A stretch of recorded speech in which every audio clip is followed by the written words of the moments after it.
আজকে তোমাদের সাথে একটা একদমই ইজি চকলেট কেকের ডিজাইন শেয়ার করব। খুব সহজেই তোমরাও বানিয়ে ফেলতে পারবে। আর শুরু থেকে আমি কেকের ভিডিওটা শুরু করেছি, তো ভিডিওটাকে স্কিপ না করে দেখতে থাকো আমি কীভাবে কেকটা ডিজাইন করলাম। হ্যালো ফ্রেন্ডস, আশা করি তোমরা সবাই ভালো আছো। আমিও খুব ভালো আছি। তোমাদের সবাইকে জানাই গুড মর্নিং। প্রত্যেক দিনের মতো আজকেও তোমাদের সাথে নিয়ে চলে এলাম আরও একটা কেকের ডিজাইন। আর প্রত্যেক দিনই আমি চেষ্টা করি তোমাদের সাথে নতুন নতুন কেকের ডিজাইন শেয়ার করার জন্য। তো আমি দেখো কেকের মধ্যে প্রথমে স্পঞ্জটাকে দিয়ে দিলাম, 3টা লেয়ারে ভাগ করে নিয়েছি আমি কেকটাকে। আর প্রথম লেয়ারটা আমি দিয়ে দিলাম, তারপর সোক করে নিলাম ভালো করে সুগার সিরাপ দিয়ে। তারপর আমি ক্রিম দিয়ে দিয়েছি, আবারও কেকের আরেকটা স্পঞ্জ দিয়ে দিলাম, সোক করে নেব, আবারও ক্রিম দেব। এভাবে আমি প্রত্যেকটা লেয়ার সেট করে নেব। তারপর আমি ক্রাম কোটিং করে নেব। ক্রাম কোটিং করাটা খুবই দরকার, তা না হলে কেকের ফিনিশিংটা দেওয়ার সময় কেকের ক্রামসগুলো ক্রিমের মধ্যে চলে আসবে আর ফিনিশিংটা দিতেও অসুবিধা হবে, আর কেকটার ডিজাইনটা দেখতেও একদম ভালো লাগবে না। তো ক্রাম কোটিং করে নেওয়াটা খুবই দরকার। তারপরে একটু ফ্রিজে রেখে দিতে হয় রেস্টিংয়ের জন্য। যখন আমরা কেকটাকে সোক করি কেকটা এতটাই সফট থাকে, তার জন্য একটু ফ্রিজে যদি রাখা হয় কেকটা সেট হয়ে যায়। তারপর ডিজাইনটা করলে খুবই ভালো লাগে, ডিজাইনটা ফিনিশিংটা খুব ভালো আসে। তার জন্য একটু ফ্রিজে রেস্টিংয়ের জন্য রেখে দিতে হয়। ঠান্ডা হয়ে গেলে ভালো করে টাইট হয়ে যাবে, তখন ফিনিশিংটা দিলে ডিজাইনটা খুব ভালো আসে। আর এটা আমার ছিল চকলেট কেক। চকলেট কেকের মধ্যে তোমরা অনেকে আছো যারা চেরি দিয়ে সোক করো, চেরিও দেওয়া যায় ভিতরে, চাইলে দিতে পারো। কারণ চেরি দিলে অনেকেই ভালোবাসে না, চেরিটা অনেকেই খায় না, তার জন্য আমি স্কিপ করি। এখন আমি ফিনিশিংয়ে চলে যাব।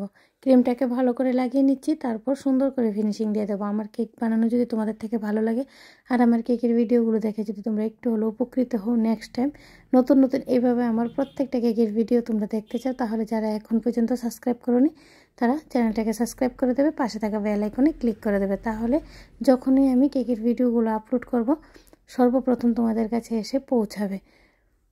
আর কে কোথা থেকে আমার কেকের ভিডিওগুলো ওয়াচ করছো অবশ্যই কিন্তু একটু কমেন্টে জানিয়ে দেবে। আর এই কেকের ভিডিওটা ও ডিজাইনটা তোমাদের কাছে কেমন লাগলো সেটাও আমাকে একটু কমেন্টে জানিয়ে দেবে।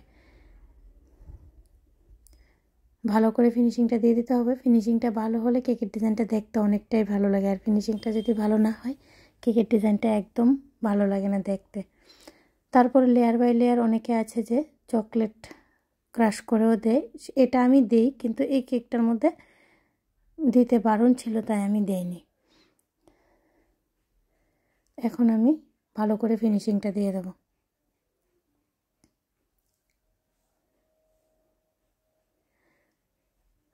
আমাদের ঘরে প্রত্যেকবারই আমরা চকলেট কেক খুবই ভালোবাসি, আর আমরা চকলেট কেকটা চকলেট ক্রিম দিয়েই ভালোবাসি। তো অর্ডারটা যেভাবে আসে আমাদের তো সেভাবে বানিয়ে দিতে হবে, তাই কাস্টমারের চয়েস অনুসারে বানিয়ে দিতে হয়।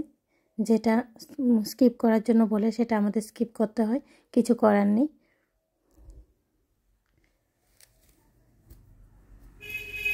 তাদের চাহিদা অনুসারেই ডিজাইনগুলো দিয়ে দিতে হয়। তো এই কেকটা আমি বার্থডে ওকেশনের জন্য বানিয়েছিলাম, আর ডিজাইনটা আমাকে দেওয়া ছিল না, বলেছিল একদম সিম্পল ডিজাইন দেওয়ার জন্য। এখন আমি সাইডে একটু ডিজাইন দিয়ে দিচ্ছি, আর তার জন্য আমি একটা কোম ইউজ করেছি। তোমরা চাইলে যে কোনো ডিজাইন দিতে পারো, অনেক রকমের এরকম কোম পাওয়া যায় কেকের জন্য। তোমরা চাইলে অনেক রকমের ডিজাইন সাইডে দিতে পারো। আমি সাইডে একটু ডিজাইন দিয়ে দিলাম, তার জন্য উপরে কিছু ক্রিম উঠে এসেছে। আমি এগুলোকে ব্যালেট নাইফের সাহায্যে ভালো করে সরিয়ে দেবো, আর উপরের ফিনিশিংটাও একটু ভালো করে দিয়ে দেবো। প্রথম আমারও কেকের মধ্যে ফিনিশিংটা দিতে একটু সময় লাগতো, আর এত একটা ভালো আসতো না। এখন মোটামুটি ভালো আসে, সেই ভালো আসে, খুব ভালো আসে আমি সে কথা বলবো না, কিন্তু এখন মোটামুটি ফিনিশিংটা আমি দিতে পারি। যারা এখনও কেকের মধ্যে ফিনিশিংটা ভালো আসে না একদম চিন্তা করবে না, বানাতে থাকো, অবশ্যই একদিন না একদিন খুব ভালো ফিনিশিং তোমরাও দিতে পারবে। তো আমার ফিনিশিংটা দেওয়া কমপ্লিট হয়ে গেছে। আর এখন আমি ডার্ক কম্পাউন্ডকে গলিয়ে নিয়ে এসেছি, আর ডার্ক কম্পাউন্ডটাকে আমি ডবল বয়লারে গলিয়েছি। তোমরাও সেমভাবে, বা অনেকে আছে যে ওটিজির মধ্যে গোলাও, অনেকে আছে যে ওভেনে দাও, যেভাবে যার ইচ্ছে গলিয়ে নিতে পারো। তা আমি দেখো এখানে একটু চকলেট সিরাপ দিয়ে দিলাম, আর উপরে আমি নোজালের সাহায্যে কিছু ফ্লাওয়ার বানিয়ে দিচ্ছি। আর আমি এখানে স্কাই কালার ইউজ করেছি, পুরোটা কেকে নোজালেরই ওয়ার্ক হবে, রোজ হবে না। তা আমি নিচেও সেমভাবে কিছু সেম কালারেরই ফ্লাওয়ার দিয়ে দেবো, আর নিচের ফ্লাওয়ারগুলো একটু ছোটো ছোটো দেবো, কারণ সাইডে তো এত একটা জায়গা থাকে না। যেহেতু কেকটা আমি 1 কেজি ওজনে রেখেছি, পুরোটাই এইভাবে আমি প্রত্যেকটা স্কাই কালার দিয়ে আর মিডিলে ফাঁকা রেখেছি। ফাঁকা জায়গাগুলোতে আমি দেখো হোয়াইট কালারের ক্রিম দিয়ে একটু ডিজাইন করে দিচ্ছি। হোয়াইট কালারের ক্রিম আমি সাইডেও দিয়ে দেবো। সেমভাবে উপরের ডিজাইনটা যেভাবে যাবে সাইডের ডিজাইনটাও সেমভাবেই যাবে। তো আমার সাইডের ডিজাইনটা হোয়াইট কালারের ক্রিমটা দিয়ে কাজ করা হয়ে গেলে আমি হালকা ইয়েলো কালারের ক্রিম নিয়ে নেবো। আমার থেকে এই কালারগুলো খুবই ভালো লাগে। স্কাই, ইয়েলো, হোয়াইট একসাথে থাকলে আমাদের খুবই ভালো লাগে। তো আমি নোজলের সাহায্যে দেখো ফাঁকা জায়গাগুলোতে আর একটু ডিজাইন করে দিচ্ছি আর জায়গাটা একটু ভরাট কাজ করে দিচ্ছি। দেখো ইয়েলো কালারটা দেওয়ার পর কেকের লুকটা অনেকটাই চেঞ্জ হয়ে গেছে আর কেকটা একটু হাইলাইটও হয়ে গেছে। আমার ডিজাইনগুলো কিন্তু একদম কমপ্লিট হয়ে যাচ্ছে। এখন নিচে আমি সেমভাবে আবার এই সেম ওয়ার্কটাই করে দেব।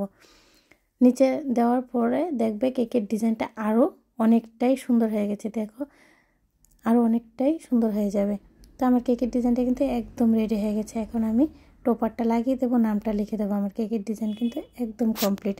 অবশ্যই কিন্তু কমেন্টে জানাবে আজকে কেকের ডিজাইনটা তোমাদের কাছে কেমন লাগলো। তো আজকের মতো এই পর্যন্তই ফ্রেন্ডস। নেক্সট টাইম নতুন আরেকটা কেকের ভিডিও নিয়ে তোমাদের সবার সাথে আবার দেখা হবে। সবাই খুব ভালো থেকো, খুব সুস্থ থেকো আর খুব খুব আনন্দে থেকো। আর আমার কেকের ভিডিওটা যারা পুরোটা ওয়াচ করেছে তোমাদের সকলকে জানাই অসংখ্য ধন্যবাদ। তো অবশ্যই জানাবে কেকের ডিজাইনটা কেমন হয়েছে। তোমাদের সকলকে জানাই রাধে রাধে।